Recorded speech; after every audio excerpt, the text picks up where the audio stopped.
అన్న మీ ఇంట్లో ఉన్నట్లు ప్లీజ్ ఎవరికీ తెలియకూడదు. ఆయనకు ఏమన్నా అయితే మా అమ్మగారు బ్రతకరు అన్నాడు. అమ్మ సెంటిమెంట్కి మెల్ట్ అయిన యశిక సరే నేను చెప్పనులే అంది. అది కాక ఉదయం ఆదిత్య ఇచ్చిన వార్నింగ్ గుర్తొచ్చి సచ్చినా అలాంటి పని చేయకూడదు అనుకుంది. థ్యాంక్స్ మేడం అన్నకి మీ ఇంట్లో షెల్టర్ ఇచ్చినందుకు. అలాగే శ్రమ అనుకోకపోతే అసలే గాయంతో ఉన్న మనిషి కాస్త హెల్తీ ఫుడ్ ఇవ్వగలిగితే అంటూ ఆమెను చూశాడు. చూడు మిస్టర్, నేనేమి హై క్లాస్ కాదు. నాకు ఉన్నంతలో ఏదో ఒకటి చేసి పెడతాను. అందుకే తొందరగా అతన్ని తీసుకెళ్ళి పెద్ద డాక్టర్కి చూపించండి. అస్సలు అతనే డాక్టర్లా ఫీల్ అయ్యి ఆపరేషన్ చేసుకుంటున్నాడు. మీకు మా వల్ల నష్టం రాదు మేడం. ఇదిగోండి ఇందులో మనీ ఉంది. మీరు మీ డబ్బులు ఖర్చు పెట్టాల్సిన అవసరం లేదు అనగానే సీరియస్గా చూసింది. మనిషికి పెట్టే పట్టెడు అన్నం కోసం డబ్బు ఆశించే క్యారెక్టర్ కాదు నాది. హై క్లాస్ కాదు అన్నాను కానీ అడుక్కునే స్థితి అయితే లేదులే. చాలా థ్యాంక్స్ మేడం. ఇదిగోండి అన్నకి కావాల్సిన బట్టలు యాక్సెసరీస్ అన్నీ బ్యాగ్లో ఉన్నాయి. ఇవాళ ఒక్కరోజు మేడం, రేపటి నుంచి మీకు ఎలాంటి ఇబ్బంది ఉండదు. ఒకరోజు మీకు ఎలాగో డ్యూటీ లేదుగా అన్నాడు. సరేలే నువ్వు ఇంతగా బతిమాలుతున్నావు కాబట్టి ఓకే అంటున్నా, కానీ అతని వల్ల నాకు ఏదైనా ప్రాబ్లం అయితే మాత్రం చెప్తున్నాను, నా ప్రాణం పోయినా సరే అతన్ని మాత్రం వదలను అని కన్నెర్ర చేసింది.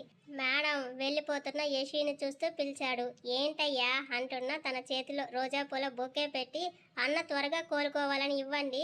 మీ అన్నకి ఇలాంటి ఫీలింగ్స్ కూడా ఉన్నాయా అంటుంటే ప్లీజ్ మేడం నా కోసం అన్నాడు. ఇవ్వు అని దాన్ని తీసుకొని లిఫ్ట్లోకి వెళ్ళింది. బరువుగా ఉన్న ఆ ఎయిర్ బ్యాగ్ని తోసుకుంటూ ఫ్లాట్కి వచ్చిన యశికాకి కాఫీ సిప్ చేస్తూ టీవీ చూస్తూ కనబడ్డాడు. మహారాజులో ఎంత దర్జాగా కూర్చున్నాడు అని గొనుక్కుంటూ లోనికి వచ్చి డోర్ వేసి ఇవిగోండి మీకోసం శివ ఇచ్చాడని అతని ముందు బొకే పెట్టింది. దాన్ని అందుకున్న ఆదిత్య బొకేలో ఉన్న గన్ తీశాడు. Full loaded gun with extra bullets కూడా కనబడ్డాయి. దెబ్బకి యశి మైండ్ బ్లాంక్ అయింది. ఓరి దుర్మార్గులారా, మీరు చేసేదే కాకుండా ఈ పాపాలు నాతో కూడా చేయించారు కదరా, పోతారు రే, నాశనం అయిపోతారు అని లోపల కచ్చా బూతులు అన్నీ తిట్టుకుంది. అది వినపడినట్టే కనుబొమ్మలు పైకెత్తి సీరియస్గా చూశాడు. దెబ్బకు అక్కడి నుంచి రూమ్లోకి వెళ్ళిపోయింది. డోర్ వేసుకుని గట్టిగా ఊపిరి పీల్చుకొని ఎలాగైనా పోతారు, నాకెందుకు, ఉన్న ఒక్కరోజు సైలెంట్గా ఉంటే వెళ్ళిపోతాడుగా అనుకుని డ్రెస్ మార్చుకుని జీన్స్ ఇంకా చలిగా ఉండడంతో స్వెటర్ టీషర్ట్ వేసుకొని డోర్ తీయగానే ఎదురుగా స్మోక్ చేస్తూ నడుచుకుని గుండె చేర్చుకుంటూ ఎందుకండి ఇలా భయపెడతారు అని అడుగుతున్న తన చేతిలో బాక్స్ పెట్టాడు. ఏమిటిది అని చూసిన తనకి న్యూ మొబైల్ దర్శనమిచ్చింది. అది కూడా చాలా కాస్ట్లీ ఫోన్. ఆదిత్యాన్ని దాన్ని మార్చి చూసింది. యశి బ్రేక్ అయిన ఫోన్లో తీసిన సిమ్ తన చేతిలో పెట్టి నీ ఫోన్ నా వల్ల బ్రేక్ అయిందని ఏడుస్తున్నావుగా, ఇదిగో ఇచ్చేసా, ఇక మళ్ళీ గొంతు లేపావా అంటే చంపేస్తా అని తనని బయటకు పంపి లోపలికి వెళ్ళి డోర్ వేసుకున్నాడు విత్ బ్యాగ్తో. ఆ ఫోన్ పట్టుకున్న ఆమె హ్యాండ్స్ వణుకుతున్నా ఇంత కాస్ట్లీ ఫోనా అనుకుంది. వెంటనే కంపెనీ నుంచి మెసేజ్ ఏమైనా వచ్చిందేమోనని ఇన్షర్ట్ చేసి తన మెయిల్లోకి వెళ్ళి మెసేజ్ కోసం చూసింది. శివ చెప్పినట్టుగానే ఆ రోజు ఫ్లైట్స్ అన్నీ క్యాన్సిల్ చేశారు. నెక్స్ట్ అప్డేట్ ఉంటే ఇన్ఫార్మ్ చేస్తామని చెప్పారు. వెంటనే స్వాతికి కాల్ చేసింది కానీ కాల్ వెళ్ళలేదు. సచ్చినోడు ఫోన్ ఇచ్చాడు కానీ సిగ్నల్స్ ఇవ్వట్లేదు, బండ వెదవ అని తిట్టుకుని ఫోన్ జాగ్రత్తగా టీవీ యూనిట్లో పెడుతుండగా స్క్రీన్ మీద ఆ రోజు డేట్ మంత్ కనబడింది. ఇంకా టైం 4 అవ్వడంతో నిద్ర రాక హాల్లోనే బిన్ బ్యాగ్లో కూర్చొని బయటకు చూస్తూ ఉండిపోయింది. మరో నిమిషానికి తన ఫోన్ రింగ్ అయింది. చూస్తే వాళ్ళ అమ్మగారు.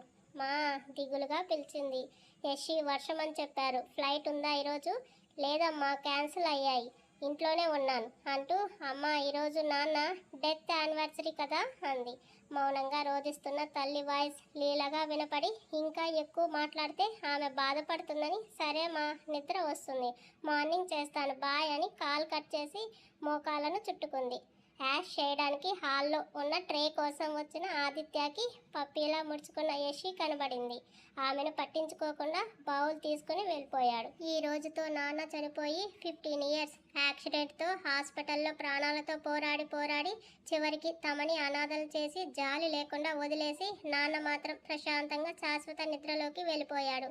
అప్పటి వరకు నాన్న చెయ్యి పట్టుకుని తిరిగిన యశికి ఒక్కసారిగా ఒంటరితనం పరిచయమైంది. నాన్నే తనకి సర్వస్వం. నిద్రపోయే ముందు చెప్పే కథల్లో ఆడవాళ్ళు ఎంత ధైర్యంగా యుద్ధాలు చేసి రాజ్యాలు ఏలారో చెప్పేవాడు. ఆడపిల్లలు ఎప్పుడూ బలహీనులు కాదని, మగవాళ్ళ కంటే ఎక్కువ ఓర్పు, సహనం, ఆలోచించే గుణం, ఆత్మస్థైర్యం ఉంటాయని, వాటిని తెలుసుకోలేక వాళ్ళని వాళ్ళు తక్కువగా చూసుకుంటూ లోకానికి భయపడి కొందరు గిరగీసుకొని బ్రతుకుతున్నారని చెప్పేవాడు. ఆయన ఆడవాళ్ళని ఎంతో గౌరవంగా చూస్తాడు. ఇందిరాగారిని ప్రేమించి ఇంటర్ క్యాస్ట్ మ్యారేజ్ చేసుకున్నాడని బంధువులు ఇంటికి రావడం మానేశారు. పిల్లలు అంటే ఎంతో ఇష్టమైన ఆయన 3 పిల్లలకు తండ్రి అయ్యి అపురూపంగా చూసుకుంటున్న సమయంలో విధి పగబట్టి మృత్యు రూపంలో ఆయన్ని కబలించింది. ఇందిరాగారి ఒక్కరి వల్ల అయ్యేది కాదు.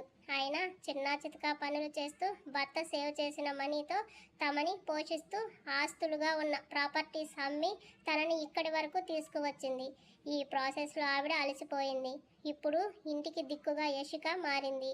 తండ్రి తర్వాత మగపిల్లాడిగా ఆ బాధ్యతను అన్నయ్య తీసుకుంటాడు అనుకుంటే ప్రేమ పేరుతో పెళ్ళాం కొంగు పట్టుకుని పోయాడు. జాబ్లో చేరిన తర్వాత కొంత భారం తగ్గినా ఇంకొంత మిగిలి ఉంది. అందుకే వాడే ప్రతి పైసాను జాగ్రత్తగా ఖర్చు చేస్తుంది యశిక. Miss you daddy. కంట్లోంచి జారిన నీరు ఆమె మనసులో తండ్రిని ఎంత మిస్ అవుతుందో తెలియజేస్తుంటే కళ్ళు మూసుకొని అలాగే నిద్రపోయింది. కాలం గాయాన్ని మాన్పినా తిరిగి అదే కాలం తగిలిన నొప్పిని గుర్తు చేసి బాధ పెడుతుంది. నిద్ర మాత్రమే ఆ నొప్పిని కాస్త తగ్గించి ఉపశమనం కలిగిస్తుంది. టైం 7:30. ముడుచుకుని అలాగే పడుకోవడం వలన చెయ్యి నొప్పి పుట్టడంతో కళ్ళు తెరిచింది. వాన మాత్రం తగ్గలేదు. తుంపర్లు పడుతూనే ఉన్నాయి. గాలి బలంగా ఆగి ఆగి వీస్తూ ఉంది. కాసేపు అక్కడే కూర్చుని జుట్టు బన్ పెట్టుకొని లేచిన తనకి హాల్ ఎంటీగా కనబడింది.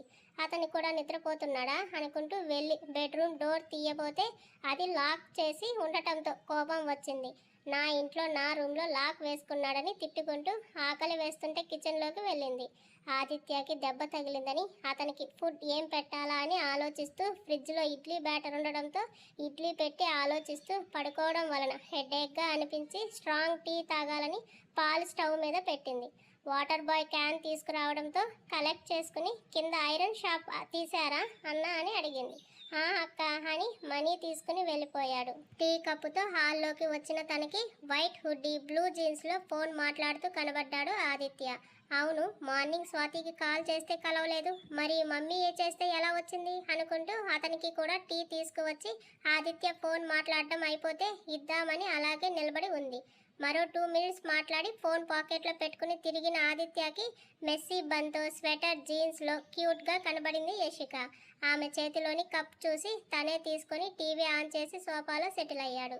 ఏదో ఇతని సొంత ఇల్లు అన్నట్టుగా ఎంత హ్యాపీగా ఉంటున్నాడు అని గొనుక్కుంటూ నా ఫోన్కి మార్నింగ్ కాల్ వెళ్ళలేదు, మరి మమ్మీ కాల్ చేస్తే వచ్చింది ఎందుకని అని అడిగింది. అదే టైంలో నేను జామర్ ఆన్ చేశాను, వచ్చి ఉంటుంది, సో వాట్ అన్నాడు. రిప్లై అయినా ఇచ్చాడు, సంతోషం అని తను బిన్ బ్యాగ్లో కూర్చొని న్యూస్ చూస్తూ ఉంది. ఫ్లైట్స్ క్యాన్సిల్ అయ్యాయని మీకు ముందే తెలుసా? అందుకే కాఫీ బ్రేక్ఫాస్ట్ అంటూ మార్నింగ్ నాతో ఆడుకున్నారు కదా అని కాస్త సీరియస్గా చూసింది. ఆదిత్య నుంచి నో రిప్లై. యాటిట్యూడ్ మామూలుగా లేదు అని మూతి తిప్పుకొని టీ తాగేసి ఇడ్లీ కోసం సాంబార్ చేయడంలో బిజీ అయ్యింది. వేడి ఇడ్లీ విత్ సాంబార్తో పాటు వాళ్ళ అమ్మగారు పంపించిన వెల్లుల్లి కారం ప్లేట్లో సర్వ్ చేసి అతని ముందు పెట్టింది. యమునా గారు పెడుతుంది ఇలా ఇడ్లీ సాంబార్, చట్నీ తింటే ఫ్యాట్ వస్తుందని ఎప్పుడు సాంబార్ వేస్తుంది. ఆ ప్లేట్ చూడగానే తల్లి గుర్తొచ్చింది ఆదిత్యకి. యశ్విని చూస్తూ ఆకలిగా లేదు అన్నాడు. హలో సార్, ఆకలిగా ఉన్నా లేకపోయినా టైంకి తిని మెడిసిన్ వేసుకోవాలి. అసలే తమరి పరమ భక్తుడు మరీ చెప్పారు వారి దేవుడికి టైంకి నైవేద్యం పెట్టి జాగ్రత్తగా చూసుకోమని. తినండి సార్ అంటుంటే చురుగ్గా చూశాడు. సారీ సార్, ప్లీజ్ మీరు తింటే నేను కూడా తింటాను, చాలా ఆకలిగా ఉంది అంటుంటే అయితే ఫీడ్ చేయి అన్నాడు. వండి పెడతానన్నాను, తినిపిస్తానని చెప్పలేదు అంటూ మూతి బిగించింది. కళ్ళు పనిచేయట్లేదా? హ్యాండ్ బాగాలేకపోతే ఎలా తింటాను అన్నాడు విసుగ్గా. పోర్క్ ఇస్తాను తినండి, నాకు అలవాట్లేదు. What a joke, the great evil mafia బాస్కి పోర్క్తో తినే అలవాట్లేదా? చేత్తో తింటారా అని సర్కస్టిక్గా చెప్తుంటే ఆదిత్య సీరియస్ లుక్ ఇచ్చేసరికి ఓకే తినిపిస్తాను అని హ్యాండ్ వాష్ చేసుకుని వచ్చి ఇడ్లీ తుంచి సాంబార్లో ముంచి అతని నోటికి అందిస్తుంటే కూర్చో అన్నాడు. ఫ్రస్ట్రేషన్ పీక్స్ లేకపోతున్నా ఫుడ్ తినేటప్పుడు వడ్డించినప్పుడు ప్రశాంతంగా ఉండాలని తల్లి చెప్పడంతో ఫ్రస్ట్రేషన్ని పాతాళంలోకి తొక్కేస్తూ అతని ముందు కూర్చొని ఇడ్లీ పీస్ నోటికి అందించింది. అతని టేస్ట్ బడ్స్ వేడివేడి ఇడ్లీకి కమ్మని సాంబార్కి టెంప్ట్ అయ్యాయి. నాట్ బ్యాడ్, బాగుంది వంట అన్నాడు మెచ్చుకోలుగా. థ్యాంక్స్ అంది ఒకే మాటగా. నీ థ్యాంక్స్ కోసం చెప్పలేదు, బాగుంది కాబట్టే చెప్పాను అంటుంటే ఈసారి పెద్ద ముక్క తుంచి కారంలో ముంచి అతని నోట్లో పెట్టింది. కాస్త కూడా కారం అనకుండా తింటున్నాడు. అతను సైలెంట్గా ఉన్నాడని ఓవర్ చేయకుండా కామ్గా 5 ఇడ్లీలు తినిపించి ఇంకా తినాలి అనుకుంటున్నాడేమో అని మరో 2 ఇడ్లీలు హాట్ ప్యాక్లో నుంచి పెడుతుంటే చాలు అన్నాడు. మీ బాడీకి 5 ఏం సరిపోతాయి అని ఇంకో 2 కూడా బలవంతంగా తినిపించి గోరువెచ్చగా కాచిన పాలలో చాకో పౌడర్ వేసి అతనికి ఇచ్చింది. నేనేమైనా స్కూల్ పిల్లాడిని అనుకుంటున్నావా ఏంటిది మార్నింగ్ని అన్నాడు చిరాకుగా. దేవుడా, నాకేం పట్టింది ఇలా బ్రతిమలాడి పెట్టడానికి? సాటి మనిషి అని ఏదో మానవత్వం చూపిస్తుంటే నా మీదకే ఎగురుతున్నాడు మహానుభావుడని మనసులో తిట్టుకొని, ఈ ఒక్కరోజే కదండి మీరు నా గెస్ట్ అనుకుంటున్నాను, అతిథి మర్యాదలు చేస్తాను, ఎలాగో రేపు వెళ్ళిపోతారుగా అని లోపల తీన్మార్ డ్యాన్స్ వేస్తున్నా బయటికి మాత్రం సానుభూతిగా చెప్పింది. నువ్వు అంతగా అతిథి మర్యాదలు చేయాలని సంబరపడుతున్నావు కాబట్టి ఇంకో 3 డేస్ ఇక్కడే ఉంటాను అన్నాడు యాటిట్యూడ్గా. అంతే, ఆమె మైండ్ బ్లాంక్ అయింది. నో నో, మీకు ఇష్టం లేకుండా ఉండమని నేను బలవంతం చేయడం లేదు, మీరు వెళ్ళిపోవచ్చు, నాకేం ఇబ్బంది లేదు, ఐఎమ్ సో హ్యాపీ అంటుంటే లేదు, ఇంకో 2-3 డేస్ ఇక్కడే ఉంటాను నేను, హ్యాపీగా సేవలు చేసుకో అంటూ పాలు తాగి గ్లాస్ ఆమె చేతిలో పెట్టి చక్కా బెడ్రూమ్లోకి వెళ్ళి డోర్ వేసుకున్నాడు. గ్లాస్ విసిరి డోర్ కేసి కొట్టింది. Stupid, I will kill you అని అరుస్తుంటే సే అగైన్ అన్నాడు తలుపు తీసిన ఆదిత్య సీరియస్గా. చప్పున నోటి మీద చేయి వేసుకుని ఏం లేదని అడ్డంగా తల ఊపింది.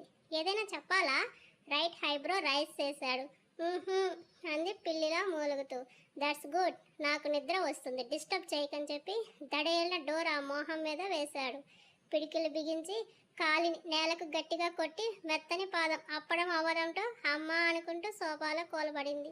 యశి అరచడంతో నీకు ఎనర్జీ వేస్ట్ తప్ప మరేం లేదు, ఎందుకు అతనితో, గమ్మున ఉంటే నీకు చాలా బెటర్ అనుకుంటూ వెళ్ళి ఇడ్లీ సాంబార్ తెచ్చుకొని టీవీ పెట్టుకుని చూస్తూ తినేసింది. తనవి ఐరన్ చేయాల్సిన బట్టలు ఉండడంతో వేరే గదిలో కుప్ప పెట్టిన బట్టలని ఒక షాపింగ్ సంచిలో కూరుకుని డోర్ లాక్ చేసుకుని కిందకు వెళ్ళింది. బట్టలు ఐరన్ షాప్లో అంకుల్కి ఇచ్చేసి లంచ్కి కావాల్సిన వెజ్జీస్ కొనడానికి దగ్గరే ఉన్న షాప్కి పోయింది. ఆదిత్యాన్ని దృష్టిలో పెట్టుకొని బ్రింజాల్ నట్స్ లేనివి, అలాగే బ్లడ్ లాస్ అవ్వడంతో గుర్తుకొచ్చి క్యారెట్, బీట్రూట్, ఇంకొన్ని వెజ్జీస్ కూడా తీసుకుని పక్కనే ఉన్న ఫ్రూట్ షాప్లో కావాల్సిన ఫ్రూట్స్ కూడా తీసుకుంది. తనకి మాత్రం ఆదిత్య దెబ్బకి హీట్ ఎక్కిన మైండ్ చల్లబడ్డానికి ఒక కోన్ ఐస్ క్రీమ్ తెచ్చుకుంది. మోయలేక మోసుకుంటూ లిఫ్ట్లో ఫ్లాట్కి చేరుకుంది. క్యారెట్, బీట్రూట్ని కలిపి పీల్ చేసి జ్యూస్ తీసి లైట్గా హనీ కలిపి ఆదిత్య కోసం తీసుకువెళ్ళింది. అప్పటికే అతను లేచి ఫోన్ మాట్లాడుతున్నాడు. నిద్రపోవాలి అంటాడు, మళ్ళీ ఫోన్స్ ఒకటి, ఏమిటో అనుకుంటూ జ్యూస్ గ్లాస్ టేబుల్ మీద పెట్టి వెళ్ళిపోయింది బయటకి. గ్లాస్ చూసి తీసుకుని షిప్ చేస్తూ మాట్లాడుతున్నాడు. ఫాస్ట్గా లంచ్ కూడా ప్రిపేర్ చేశాక ఫ్రూట్స్ అన్ని కడిగి పక్కన పెట్టి లాండ్రీ షాప్ నుంచి ఫోన్ రావడంతో బట్టలు తెచ్చుకోవడానికి కిందకి వెళ్ళింది. జ్యూస్ తాగుతూ హాల్లోకి వచ్చిన ఆదిత్యకి యశిక కనబడలేదు. ఎక్కడికి వెళ్ళింటుంది అని ఒక్కసారి ఎంట్రన్స్ వైపు చూసి ఎప్పట్లా టీవీ ఆన్ చేసుకున్నాడు. చెప్పులు విడిచి లోనికి వచ్చిన యశికని గమనించలేదు, చూడలేదు. తెచ్చిన బట్టలని వార్డ్రోబ్లో సర్దేసి కడిగి పెట్టిన ఫ్రూట్స్ని కట్ చేసి అతని ముందున్న టేబుల్ మీద పెట్టి లంచ్ రెడీ అయ్యింది అంది. ఆమె గొంతులో తేడాకి అప్పుడు చూశాడు. అదే టైంకి ఆమె తల తిప్పేసింది. ఇప్పుడే వద్దు, కాసేపు ఆగి తింటాను అన్నాడు. నాకు హెడేక్గా ఉంది, పడుకుంటాను, మీరు పెట్టుకొని తినండి అని వేరే రూమ్లోకి వెళ్ళిపోయింది.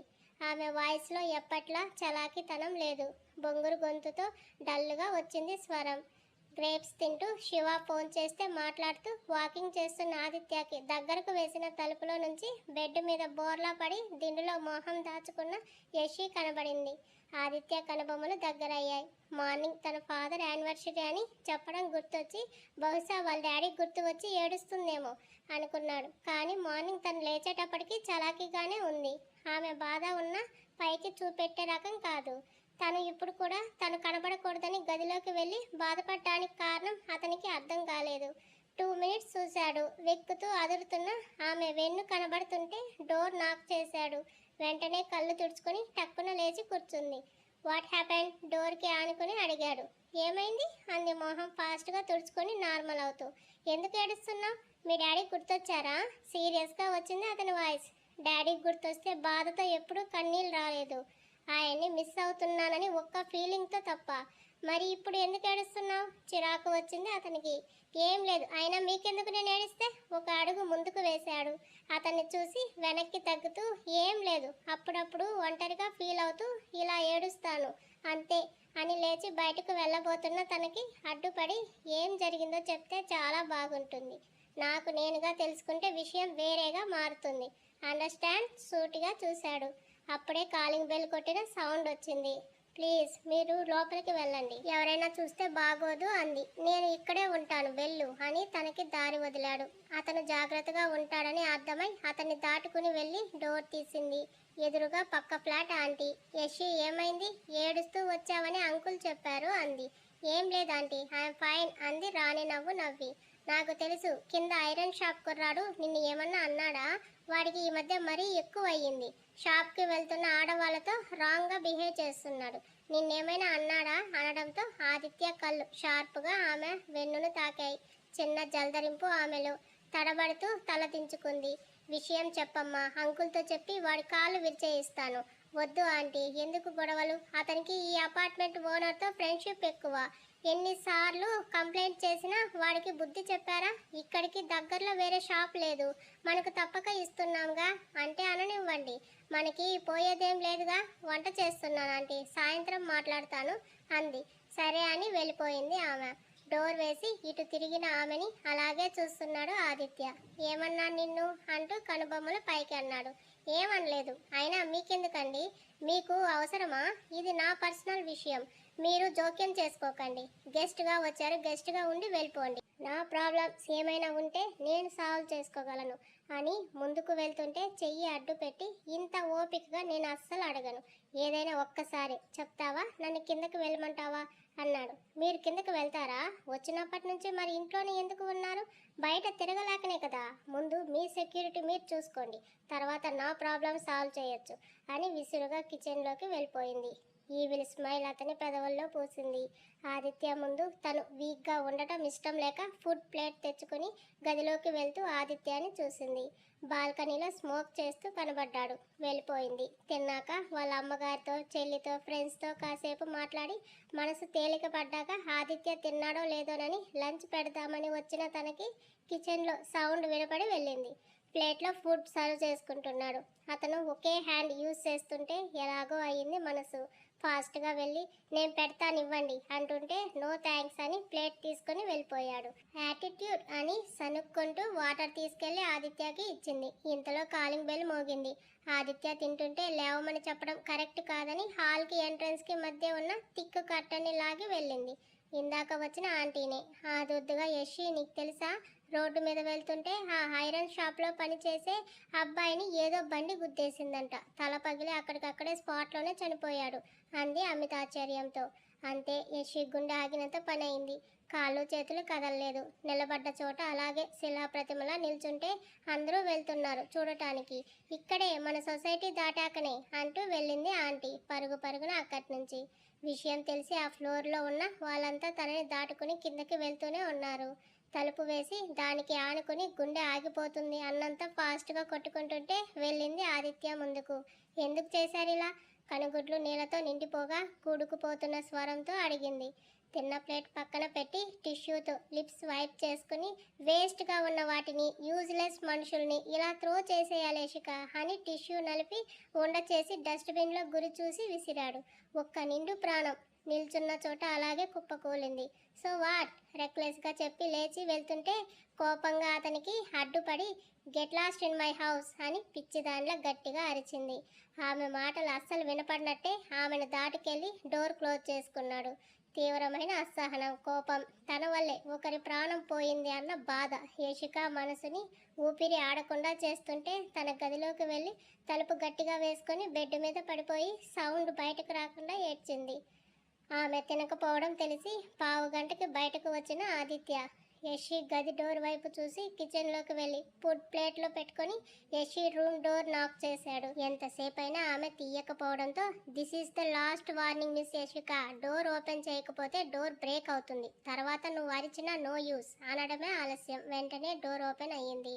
ఎర్రబడిన కళ్ళు, ఏడ్చడంతో బబ్లీగా ఉన్న చీక్స్తో అమాయకంగా ఉండే ఆ ఫేస్ చూసి ఇంత జాలి పనికిరాదు మిస్, రోడ్డు సైడు పూర్ పీపుల్కి హెల్ప్ చేస్తావు చూడు, అక్కడ ఈ కన్నీరు కార్చు అర్థం ఉంది, అంతేకాని ఆడవాళ్ళని ప్రైవేట్ పార్ట్స్తో సహా అసహ్యంగా వర్ణించే లఫుట్ ఎదవల కోసం కాదని ఆమె చేతిలో ప్లేట్ పెట్టి 10 మినిట్స్లో ప్లేట్ ఖాళీ అవ్వాలి, కాదని నిరాహార దీక్ష చేస్తే వాటి పరిణామాలు చాలా తీవ్రంగా ఉంటాయని హెచ్చరించి సిగర్ వెలిగించి లంచ్ తర్వాత ఉన్న మెడిసిన్ వేసుకుని హాల్లోనే కూర్చున్నాడు. యషి తినలేదు, అలాగని వెళ్ళలేదు. అలాగే అక్కడే నిలబడి అస్సలు ఏమాత్రం ఫీలింగ్ లేని అతని ముఖాన్ని చూస్తూ సిగ్గుగా లేదా మీకు, ఇంట్లో నుంచి వెళ్ళిపోమ్మని మోహం మీద చెప్పినా ఇంకా ఇక్కడే ఉన్నారు, నా ఫుడ్ తింటూ నా ఇంట్లో ఎలా ఉండాలనిపిస్తుంది, టీవీ వాల్యూమ్ పెంచుతూ ఇంకో 8 మినిట్స్ అన్నాడు. ఛ అని హ్యాండ్ వాష్ చేసుకుని తిని తినక అన్నం కలిపి పెదాలకు తగిలించి వదిలి డస్ట్బిన్లో పడేసింది. ఆమె ప్రతి మూమెంట్ అబ్జర్వ్ చేస్తూనే ఉన్న ఆదిత్య యషి ఫోన్ మాట్లాడుతూ బాల్కనీలో తిరుగుతుంటే అతని పెదాలపై ఒక రకమైన నవ్వు. 10 నిమిషాల పైనే కాల్ మాట్లాడి వచ్చిన ఆమె ఆదిత్యాన్ని చూస్తూ రేపు నాకు ఫ్లైట్ ఉంది, 1 డే ఇంటికి రావడం కుదరదు, మీరు ఉంటారా వెళ్తారా, ఉంటాను పళ్ళు బిగబట్టి చూస్తూ సరే రేపటికి కర్రీస్ కుక్ చేసి ఫ్రిడ్జ్లో పెడతాను, రైస్ మాత్రం వేడిగా కుక్కర్లో వండుకోండి అని చెప్పి నెక్స్ట్ డే ఫ్లైట్ కోసం తన బ్యాగ్ ప్యాక్ చేసుకొని పేపర్స్ అన్ని చెక్ చేసుకుని ఎక్స్ట్రా బ్యాగ్లో కొన్ని పెయిర్ ఆఫ్ డ్రెస్సెస్ కూడా పెట్టుకుని ఒక రోజు కాదు డెవిల్ 3 డేస్ రాను, ఒక్కడివే ఉంటావో పోతావో పో అని కోపంగా అనుకుంది. ఆ నైట్కి ఫ్రూట్స్, పన్నీర్ కర్రీ, పరోటా చేసి డిన్నర్ అతనికి ఇచ్చి ఆ పూట కూడా పస్తే పడుకుంది. మార్నింగ్ 3ంటికి లేచి ఎప్పట్లా తన రొటీన్ కంప్లీట్ చేసుకుని ఫ్లైట్కి రెడీ అయ్యి బయటకు వచ్చిన యషికి ఆదిత్య రూమ్ డోర్ తెరిచి ఉండటం కనబడి చెప్పి పోదామని వెళ్ళిన తనకి ఎంటీ రూమ్ వెక్కిరిస్తుంది.